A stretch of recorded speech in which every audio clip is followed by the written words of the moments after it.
Welcome to your YouTube channel, Exercise Expert.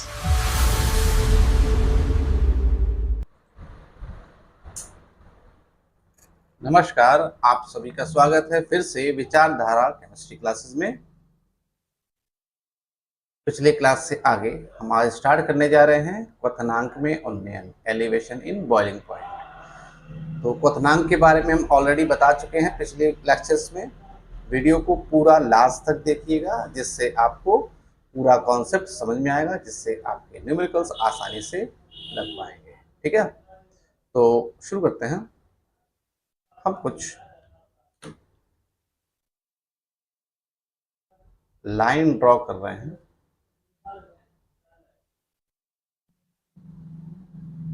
ये छोटा सा एक ग्राफ है, सही समझेंगे इसको।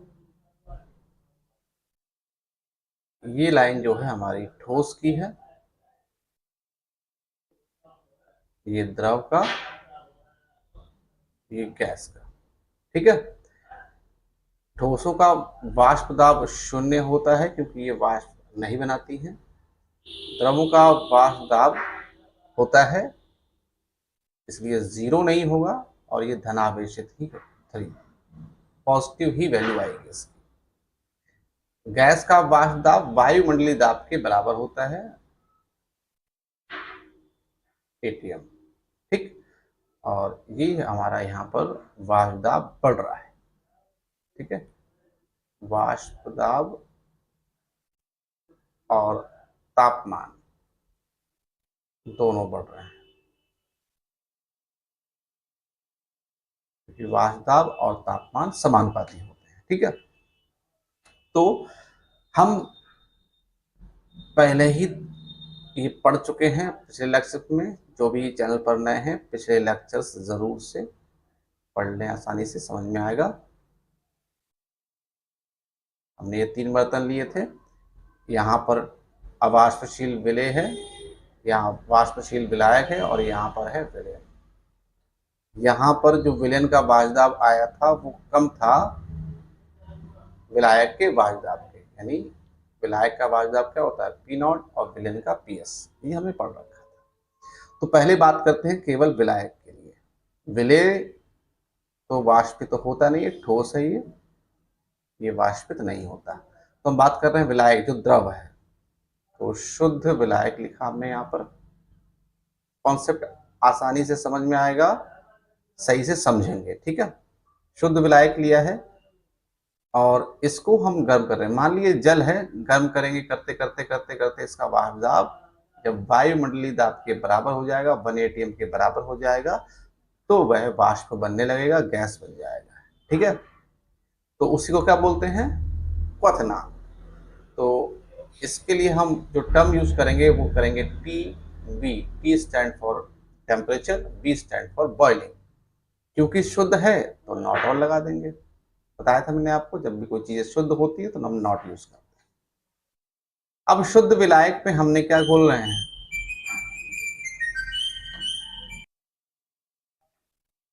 सॉरी थोड़ा डिस्टर्ब हो गया था। तो हमें पता है जब भी विलेय को, ठोस को हम विलायक में घोलेंगे तो वो बन जाएगा विलयन। तो अब हम बात कर रहे हैं किसकी, विलयन की। विलयन का वाष्प दाब क्या हो जा रहा है, P0 से कम हो जा रहा है, यानी इस लाइन से भी थोड़ा वो नीचे आ जाएगा। ये इसका नाम क्या दिया हमने, विलयन। अब विलयन को अगर गर्म करेंगे तो पहले यहाँ तक गर्म करो, उसके बाद और भी गर्म करो। ठीक है, तो यानी ये जो तापमान है इसकी अपेक्षा अधिक हो जाएगा। इसका नाम दे रहे हैं हम TB। अब क्योंकि शुद्ध नहीं बचा तो नॉट नहीं लगाएंगे। T stand for temperature, B for boiling. तो अगर आपसे कोई कहे कितनी वृद्धि हुई तो डेल्टा TB क्या निकलेगा, बड़े लाइन से छोटे लाइन को माइनस कर देंगे, बड़े मान से छोटे मान को माइनस कर देंगे, तो आ जाएगा TB माइनस TB नॉट।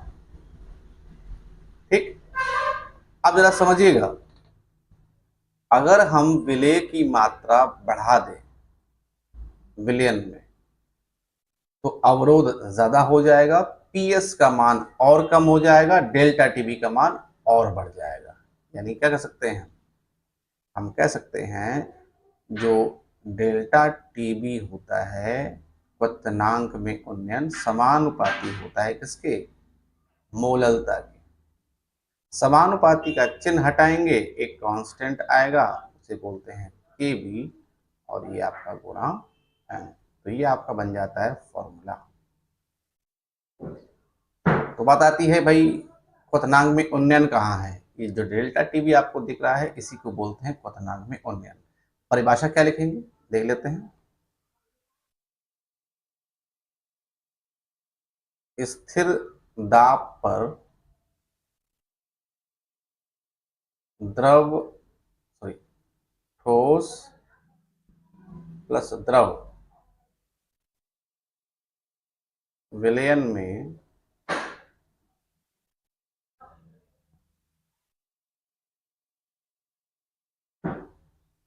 अवाष्पशील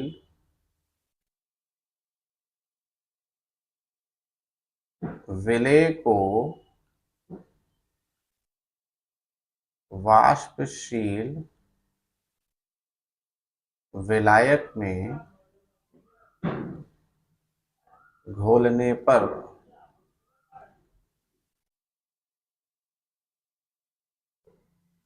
बने विलयन का क्वथनांक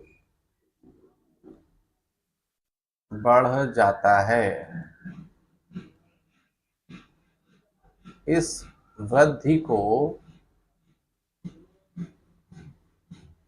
क्वथनांक में उन्नयन कहते हैं। ठीक है, ये परिभाषा हो गई और ये फॉर्मूला हो गया। मात्रक क्या बनेगा, मात्रक देखेंगे यहां सर कैलकुलेट करें, ये तो टेम्परेचर है तो इसका मात्रक तो डिग्री सेंटीग्रेड हो जाएगा, पर कभी कभी केबी का मात्रक पूछता है, तो केबी बराबर क्या हो जाएगा, डेल्टा टीबी अपॉन एम।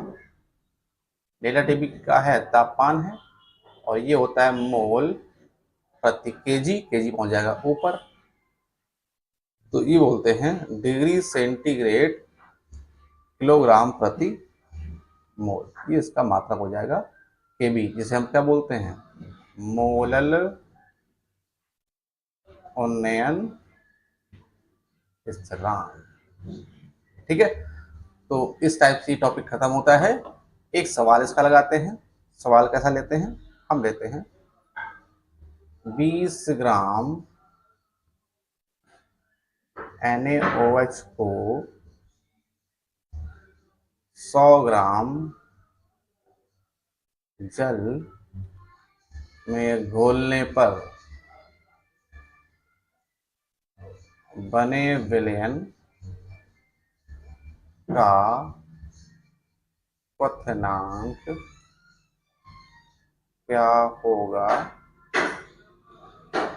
यदि मोलल उन्नयन स्थिरांक Kb बराबर 1.2 डिग्री सेंटीग्रेड किलोग्राम पर मोल है। तो विलय क्या है की मात्रा कितनी है, 20 ग्राम, विलायक की मात्रा कितनी है, 100 ग्राम, विलय का जो अणुभार है NaOH है, तो अणुभार कितना निकलेगा 40, यानी 23 प्लस 16 प्लस 1। ठीक है, और Kb दे रखा है 1.2। तो पहले निकालेंगे मोललता। फॉर्मूला होता है W1 upon M1 into W2 into 1000।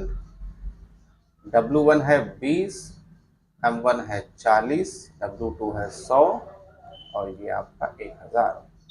2 zero से 2 जीरो कट जाएंगे, 1 जीरो से 0 कट जाएगा, 4 का भाग 20 देंगे, 4 पंचे 20, M बराबर आ जाएगा 5।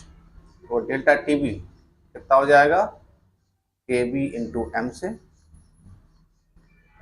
Kb कितना है 1.2 और ये कितना है 5, हो जाएगा 6.0 डिग्री सेंटीग्रेड। क्वथनांक में उन्नयन नहीं पूछा था हमसे, पूछा क्या है, क्वथनांक। तो फॉर्मूला यूज करेंगे delta T B equal to T B minus T B not.